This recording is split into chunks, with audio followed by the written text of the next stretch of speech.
Nah, karena kan versinya Teddy Minahasa ini dilakukan semacam undercover buying gitu ya. Mhm. Sebenarnya dalam konteks tindak pidana narkotika Undang-Undang 35 tahun 2009 ini ada resikonya juga ya, resikonya juga besar sehingga tidak semua perkara itu bisa dilaksanakan undercover buying Mhm. karena kan ada teknik-teknik juga yang perlu dilakukan, entah teknik surveillance begitu ya, atau teknik pembuntutan itu kan juga lebih clean and clear begitu ya, Iya. sedangkan undercover buying ini bisa saja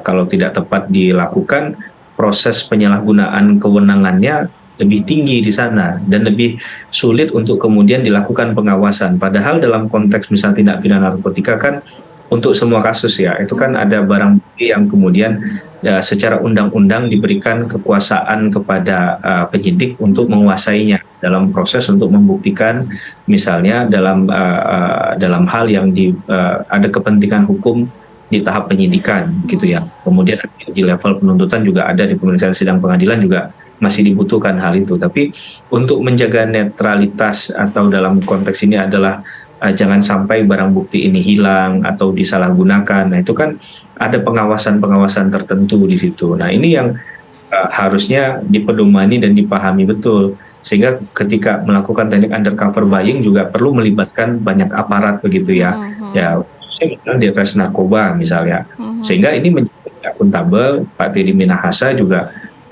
ketika melakukan perintah tadi itu juga bisa dia menyampaikan, bukan hanya Dodi yang mengetahui hal ini, tapi ini sudah Ya. saya sampaikan banyak jajaran saya. Nah, ini Mhm. kan penting kemudian di-clear-kan di persidangan apakah proses ini memang hanya terjadi secara apa ya, seakan-akan private begitu ya antara Teddy Minahasa kepada Dodi, dan alasannya apa? Ini kan perlu untuk dimunculkan di sana ya. Mhm. Uh, Menurut saya itu penting untuk jadi concern dalam pembuktian persidangan ini bagi kedua belah pihak, bagi Teddy Minahasa ataupun Dodi dan Linda tadi ya, gitu. Mhm. Oke, Mas Heri, tapi kalau berbicara mengenai agenda persidangan untuk pemeriksaan terdakwa sendiri, banyak fakta-fakta yang akhirnya diungkap dalam persidangan kemarin mengenai hubungan Teddy dan juga Linda.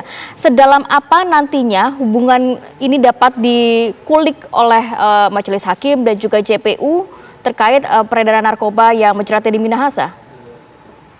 Ya, kalau saya pribadi tidak terlalu tertarik dengan hubungan pribadi tadi ya, Mhm. itu di luar hal lain lah ya. Tapi dalam konteks bahwa hubungan tadi itu komunikasinya dengan satu tindakan perbuatan pidana tadi, itu yang penting untuk digali ya. Ya. Sehingga kan hakim bertanya di persidangan kemarin kenalnya di mana gitu Mhm. ya, Mhm. kan kenalnya. Kemudian ada momentum nggak yang kemudian ketika bahkan jaksa bertanya, kok dinamai kalau nggak salah di WhatsApp itu cepu ya Ya. istilahnya kan. Nah, itu Mhm. yang kemudian bahkan hal-hal kecil juga ditanyakan untuk memastikan apakah komunikasi ini memang satu arah atau dua arah gitu ya. Mhm. Berarti saling memahami, saling mengenal terlebih dahulu.